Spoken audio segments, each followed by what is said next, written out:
It's Rob! Tony! And I'm Jeff. We're in gaming. And that's you. Hey guys, how's it going? Warshak here with the Inn, and we're going to knock out this mid-range Paladin deck. For those of you who don't know how these go, we play 3 ranked games. We get all wins, well hopefully get all wins. Most of the time we do. If we don't, then I suppose it's not being recorded or we don't use it. But three ranked wins as is. We kind of explain the deck, what I'm doing, why I'm doing it, and kind of talk about our opponent too, kind of learn the other decks that are going around. So with that, the deck list on the right-hand side for you guys as this game starts. We're playing a matchup against another Paladin, so this should be interesting. We get to see kind of how it plays against. I'm assuming he's going to play aggro Paladin because that's the only real Paladin deck that we're seeing now on ladder. So very aggressive deck we'll probably be seeing from this other Paladin, and it's pretty much this deck's going to have to hold it off early game, which this deck has a fantastic early game. Towards the mid game, we're going to lean towards pushing back on the field, getting some of that control, winning in card advantage, and from there we should be able to take the game. Hopefully by turn 6 to turn 8, the game should be definitely in our favor. So it looks like he had a really nice start with that shielded mini bot. We don't have much to do now. We didn't get that great of a hand. We've got the muster on turn 3. We've got the sword on turn 4. If his field gets too out of hand, we can always consecrate. And we have the quartermaster paired with that muster battle on our hand. So we'll have to see how that combination will work out for us. Normally, if you depending on what class you're playing, worst case scenario, he's gonna consecrate. But yeah, so right now, if we play the muster for battle, it's going to get destroyed by the knife juggler. Absolutely, it'll be useless. So even with the weapon, it won't be that great. So I'm thinking a consecrate on turn 4 is the best way to deal with his field. As of now, I mean, a divine favor will really fuck me up. But there's no, oh god, it's going to paint. Yeah, it did. So if that would have happened if we would have played our muster, we would have lost all the creatures, and yeah, so consecrate, clear off his field, and that's about as much as we can do here. Also, this deck list is a little weird. I got the idea from a streamer. I can't think of his name right now. But I saw him playing a rendition of this deck. It was pretty close. I changed around a couple things, I believe. So the Echoing Ooze and the Blessings of the King, it seems like it'd work really well. I like the idea. The Arguses work well with the Oozes, and they also do well or go well with the muster for battle, and it kind of stops aggro in its tracks. It's been really effective against Hunter. It's been really effective versus aggro Paladin. So I feel like this deck, it's worthy of doing a little deck guide on it, talking about it, and it's really not that expensive. I mean, in comparison to, let's say, a control warrior deck or something along the lines of that, a druid deck, the Ram Druid's really expensive as well. This doesn't, I mean, it's not crazy. There's 2 legendaries in it, which isn't a lot for like a top ranking deck. Okay. Alright, so enough about the deck. We'll talk about the cards in between turns, but as of now, heading back into this game, that we didn't have a silence in our hand. We could have equalityed, but I kind of want to save the equality consecration for when his field is full. The Aldor Peacekeeper completely shuts down cards and puts them on Silverhand recruit killing duty. So just keep in mind that when you do that to a card, it's like, let's say, like a Hellscream, and he has retarded amounts of health. Just be careful about him killing off all of your Silverhands. So it looks like he's going to kill off his guy, or our guy, our 3/3 there, which is good because it leaves us with a full field of 3/3s. Of course, we passive before the quartermaster, a very common kind of misplay I see. People kind of forget to use their passive, and then after it, they'll be like, shit. With the quartermaster, keep in mind that you don't have to have a full field of Silverhand recruits. Having just maybe, I would say 2 is a good hit. If you can hit more than 2 or more, good time to play them. If you can only hit 1, it depends on the trade you're making and the play at hand. But we'll see if we can get into some of these, some of the plays that really break down when the best time to quartermaster. But normally, if you have 2 or more, it's probably a good idea. So next turn, I am seeing. Oh, the Defender of Argus was a really nice card there, and I want to pair that with the Echoing Ooze. We have 8 mana, which is just enough. Normally, I would just put it in between these 2, but I see the Ooze putting it in between there. We can give our Quartermaster that 3 attack to take down his 4/3. So our Quartermaster will live. We'll kill off his Swordsmith. We'll passive. We'll swing for 1 and hit him with our weapon. Also, with the Light's Justice, I normally sit. Once you get down to 1 durability, just wait on that 1 durability. I mean, the 1 damage, attack with all of it until it's at 1 durability, if that was a bit unclear. And so that 1 durability kind of helps you pump out that 1 damage to something that may need it with the equality, that maybe you don't want to trade off a creature for, or maybe you just need that 1 extra damage. Just holding on to it isn't a bad idea. Put your opponent like, you know what, if they Harrison, you know what I mean, they draw 1 card but they didn't kill one of your better weapons. Oh shit, he just conceded. Like I said, what did I say, around turn 8 or 9, or I mean 7 to 8, or we would gain field and card advantage, and that's about what happened in this game. This game really turned our direction quite quickly when he didn't get down that aggro. Surprisingly though, he did play Tyrion, so he wasn't playing full face. He might have been playing probably a good chance he's playing a rendition of the deck we're playing now. So yeah. Works out very well. So looking at this deck, Zombie Chow, it's very standard in the anti-aggro decks. They 1-drop for 2/3. Really, if you can start off with a Zombie Chow and an Echoing Ooze against an aggro deck, it's going to be really hard for them to make a comeback. And especially if you go second, you can coin into the Defender of Argus on either 2 of those guys, because normally you want a Defender of Argus at least 2 creatures. If it's turn 4 and there's 2 creatures on the field and there's a Defender of Argus in your hand, it's probably best. Like, let's say you have a Shredder, a Defender of Argus, you have a Shredder and a Defender of Argus in your hand, and you have 2 cards on field, whether they're both Silver Hand recruits or not. Being able to play that Defender and get the most value from it on turn 4 that's probably your best play, even though Shredder's amazing. So back in the game here, I'm kind of going little rants about cards, so my bad guys if I kind of seem unfocused. This deck's pretty exciting. It's really fun to play. Like, I haven't played a Paladin deck in quite some time now. Playing this one is great. So I'm pretty sure we're gonna swing against this Spider, because I see a Knife Juggler in my future, and the Knife Juggler would really mess me up. So let's just take out the Spider now. The Zombie Chow just dealing 2 damage really doesn't do much, because he's just going to kill it eventually, and that him killing it's going to give him 5 health. So I'd rather pop that Death Rattle just to get it out of the way.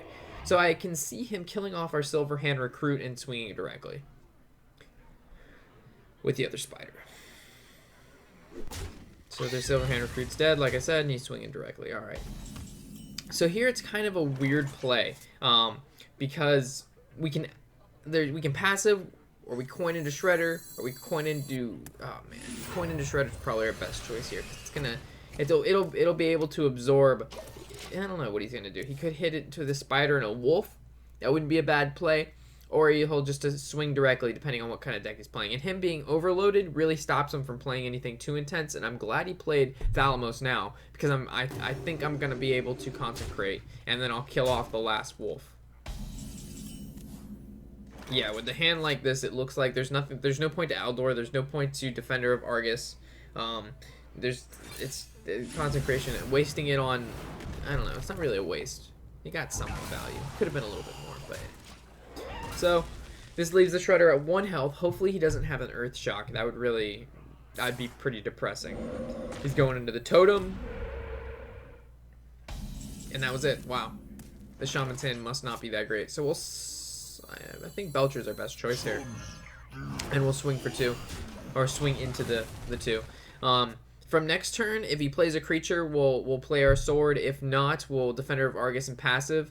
Okay, so it looks like he killed off our Shredder. Oh, that's cool. Too bad it's not the end of their turn. It gives the extra boost. So I'm thinking, because if we Defender of Argus, it's going to kill off our Swordsmith, and it's going to pretty much kill off our Sledge Belcher. And if we weapon and swing into it and attack, it's going to kill off our Weaponsmith. But I really don't want anything to die, so I'm thinking we can make it useless, passive, and swing into it with each creature. So each creature will live. We gain an extra creature on the board, and he has a 1/1. So worst case scenario, he does this Chain Lightning shit, and it kills off, yeah, worst case, he'll totem into a Spell Power Totem, Chain Lightning, and we'll get a 1/2, and it'll still kill off his 1/1, and it'll waste Chain Lightning. So we kind of have the muster for battle not next turn, but when we get it, it'll be a less likely chance for him to kill that. Also, Dr. Boom's coming out next turn, so if he does have a Chain Lightning, I'd prefer him to use it. I don't know. We'll see. We'll see. He has got the Azure Drake out, which needs to die for sure. So we might not Dr. Boom exactly on turn 7. Yeah. So we'll swing into it, kill it off so no creatures take damage. We'll play the shielded mini bot I'm seeing, of course kill off the totem, and now if he uses chain lightning, at least 2 of the cards will live. If he doesn't get a spell power totem. And it looks like that swordsmith really enjoys Sledge Belcher. It's picked him twice now. He's like, here you go, buddy, have some attack. Here you go, buddy, have some attack. It's like, what's it, Hobgoblin? Here, take this. Such a random description. That belongs in a museum. And also, guys, it was a really interesting day today. Earlier, we were able to play, I'm not sure if I'm saying his name right, but it's like Massan, M-A-S-S-A-N. He's a professional Hearthstone player, and yeah, it was a really, really close game. It was very crazy. We ended up beating him, which was very surprising. He was like 600 legend player, and it was a crazy game, really fun. And yeah, I really didn't think I was gonna come out on top there, but we were able to kill him, which was really, really cool. So I guess now being rank 2, we get matched with a lot of other professional Hearthstone. Not a lot, but we get paired up with, you know, like there's a higher chance of getting matched with a professional Hearthstone player, or at least a semi-pro Hearthstone player. And that guy, I mean, if you watch Twitch, you know that guy. He's #1 Twitch every morning with 15K views. It was insane playing against that guy. So that's kind of like my cool story of the day, or cool story for this video. So it looks like he did play the lightning storm. He was hanging on to it. So 2 of our creatures will live. Hopefully our bombs do a decent amount. 3 and 1. So I guess it could possibly do 8. It did 4, so it's like half. Oh man, that sucks. He big game 100 BGH my fucking Dr. Boom. Okay. Well, it's not the end of the world, I suppose. He's only at 14 health, so I can see. I don't think he's gonna play anything too big, so we could outdoor his 4/2, and then put a Defender of Argus in between the 2, and if he ends up swinging into it with either creature, he'll die unless he plays an Overload. So this might not be the most terrible plan, and I kind of don't want him smashing the Silver Hand because we have the Quartermaster. So next turn, if we can either draw a Muster, or we can draw a Muster, or we can just passive and use Quartermaster. And I think I should have killed his big game because he might have a Flame Tongue, and it would definitely destroy the 3/3, which I didn't. Oh fuck! Yep, he did. Okay. So that was kind of annoying. That's what I didn't want to happen. Killing it would have only allowed him to kill 1 creature, and that 1 creature would have definitely helped out yeah, with this following turn. So he would have had to use the Rock Bitter on the taunt creature, allowing me to at least have 1 creature on board. Okay. Well, passive. Quartermaster the 2, like I said, 2 is not a bad number. We're gonna kill off the Flame Tongue. That thing is just once they kind of build up defense around that Flame Tongue, it is insane. It is so hard to get past, and they just keep trading off creatures, and especially if it's like a Crypt Spider and it just keeps breaking off into more creatures for them to swing into it. It can get really crazy and really out of hand very fast. So this following turn, I don't really see a reason for us to kind of start trading off creatures. I feel like that if we keep trying to do that, bad things could happen. So I see myself Defender of Argusing in between these 2, go into swing face, muster a battle, swing with the weapon, and passive, and hopefully he can't break. He doesn't have another Lightning Storm. That would really, yeah. I think that's our best move here. I think face is the place, is the situation right here. So we'll swing directly. We'll swing for 3, swing for 4, leaving him at 1 health, 1 away from that sweet lethal. And then after this, we're gonna play our 3rd game, knock it out, and yeah, got to see a nice little video of this Paladin deck, which is surprising because the only Paladin deck you really see is that aggro cancer shit. It's like Shockedin, Eboladin. I've done a video on that. It was a very effective deck, very, very cheap. I'd say cheaper than this deck and just as effective. But it's just not fun to me. I don't know what it is. It's not a deck I enjoy playing. And sorry I'm wearing a beanie and if I may look wet. It's very awkward to say, but it was storming outside and I had to, you know, I had to go out there. And I got moist. Yeah.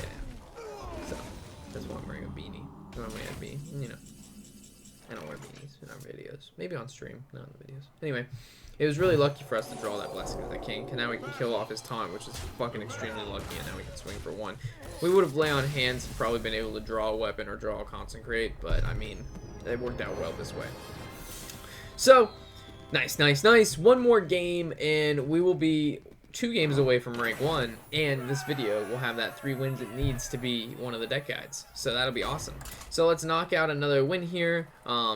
Heading over to this deck list, Echoing Ooze, I kind of explained that. Equality is a staple. Iron Beak Owl, 1's enough, 2's too much. It also works well with the Zombie Chow. So if you end up getting a Zombie Chow later in the game and you don't want to give him that health, silence your Zombie Chow. Shield Mini Bot. This is just a great fucking Paladin card. It's such a staple, and yeah, it works out really well. Oh, look, we're going against a legend player. And Muster for Battle. Oh shit! I will fight with honor. You guys see the name that I see? Is this another fucking professional Hearthstone player? It is. Oh my god, this is insane right now. And we got a nice Zombie Chow, Muster for Battle, Aldor. So I don't know if he's playing. Oh shit, this guy's like one of the top streamers on Hearthstone, or stop. Wow, I can't even fucking talk right now. Top streamers on Hearthstone on Twitch. He gets like up to like 30,000 viewers. Holy crap! Holy shit, guys! I'm not sure we're gonna be able to win this game. That was a very close match. They were only together for oh my 5 god! days before that offline qualifier. I'd be freaking out right now, but you would be too if you were playing this guy. Well, Zombie Chow and end our turn. Hopefully, we'll see if he's playing Zoo or Handlock. And I'm pretty sure this guy's playing in a tournament right now as well. It's probably like warm-up or something, because that tournament starts in like half an hour. Alright, so I see a passive and swing into the Imp. I mean, if we passive and swing directly, he'll just kill off our Silver Hand, and then the following turn kill the zombie, and all the damage will be for nothing. So, yeah, there's no point to waste that 2 mana on that Silver Hand. So I'll play best I'll play the best I can without freaking out, guys. I mean, this is pretty intense right now. Yeah, this is crazy, dude. It's like going against 2. I went 2 professional Hearthstone players today. That's absolutely insane. Like, not even like professional. Like, these guys are well-known, #1s on Twitch. We'll knock out his Knife Juggler. There's an obvious play there. Just Muster for Battle for that 1 weapon, and then we already had the 1 on the field. Hopefully next turn he doesn't play anything too big. If he does, we'll be able to Blessings of the King and get through it. But it all depends. So the Imp Gang Boss, coin. All right. I'm guessing like a taunt, the Void Walker. Yeah. Okay. That's a pretty good play if I didn't have Blessings of the King. The Iron Beak wouldn't have been bad either. So it's either passive and Iron Beak no, we have to get through that Void Walker. There's no other way around it. Consecrate would be dumb. Aldoring would be stupid. I think our best play here is probably just Blessings one of the Silver Hands, swing into the Void, and then attack directly with everything else. Yeah. Okay, so the deck list, guys. Big Game Hunter. This is the removal of the deck. It only has 2 equalities. It doesn't have hexes, it doesn't have polymorphs, it doesn't have fireballs. So what else do we have? We have Equality and Consecrate. That is the combo. It's 6 mana, clear your opponent's field pretty much, unless there's Divine Shield.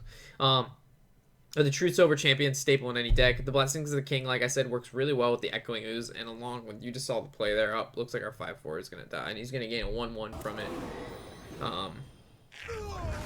Any eggs. That is awesome. We didn't waste our Iron Beak and we are able to draw it now. So normally I'd play the Sledge Belcher on turn 5 without question, but right now I think the best play is to get rid of the egg, because if he has a Void Terror and it combines with that egg, it's at least going to be a 3/5 that summons a 4/4. So of course we smashed the 1/1, not the 2/1. Our 1/1 did the work to kill it off. We passive, we end our turn. Next turn we hope that he's going to use his passive and maybe play like a 1 or 2 drop that can't attack right away. We throw it on the Sledge Belcher. We kill off the creature he has. Okay, hit 2, 4 damage. My god. Alright, looks like we're Consecrating next turn. So I'm feeling a passive Consecrate. We could have oozed, that wouldn't have been a bad choice, but I feel like if we draw a Quartermaster, it'll be worth it. So I kind of want to save the ooze until we have Blessings of the Kings, or we just have to use it. And like I said, remember that 1 durability on our weapon? We kind of want to save it from there. So we'll just hang on to it until we find another weapon. So it looks like he's digging right now. He made it. He didn't. Doesn't look like he has much. Wow, he must not have anything at all if he's Defender of Argus by itself. Okay, So we sledge, we passive, we swing with everything, and hope to God we can draw a quartermaster soon. Dude, this game is fucking insane. Like, we've got a really fucking huge advantage right now, but this guy we're playing is on a... He is on a level that 2 months ago, I would, like, oh shit, Dr. Boom, but we have the big game hunter in our hand. Exactly why we've got the big game hunter in our hand, and exactly why it's in the deck. I mean, we could have dealt with it with the Aldor Peacekeeper, but this just deals with it so much better. The Shredder, which we just picked up, we're swinging with all of our 1-drops, and then our weapon will swing into one of the boom bots. And hopefully it kills a 1-1. Yep. I do not see him winning this game. Yeah, he just conceded. Holy shit, we just beat... What I want to say is one of the top Hearthstone players right now in NA and in EU. I'm pretty sure he was ranked... I'm pretty sure this guy was ranked 1 in NA and EU either a couple seasons ago, if not relatively soon. Holy shit, guys, that was fucking insane. Wow. Okay, well, I'm gonna stop saying wow and freaking out, but I mean, this is an achievement for me. And we got it now in this video. That's fucking awesome, guys. Let me finish off this deck here, and I will just celebrate. I'm gonna, yeah, fuck yeah, saving that as a screenshot. So, Blessings of the Kings, we went over that. Consecration Staple, Defender of Argus, you've seen what it does. Great card. Put it in between 2 minions. We kind of talked about it already. Piloted Shredder, you can't argue with the 4-drop. We actually made a video on why the Piloted Shredder is the best gold card to get. Great card. Quartermaster, not even going to answer that question. Sledge Belcher, you could run 2 of these and kind of get rid of the 1 Defender of Argus if you want. It depends what you're going against. I found 1 Sledge Belcher is fine. 2 would probably be just as fine if you want to replace it out with like I said, a Defender of Argus, or even get rid of the Iron Beak. It's up to you. The Dr. Boom in every deck. Dr. Balance, the guy's fucking broken. Lay on Hands, great card. Draw 3, heal 8. That's in. If you think about it, it's an antique heal bot because of the 5. It's the 8 health and that costs 5 mana, and then 3 mana for 3 card draw. So it's a better version of Arcane Intellect. So it's an antique heal bot, Arcane Intellect, not a creature. And then Tyrion, that card's just, I want to say, one of the top 5 legendaries in the deck that's class specific.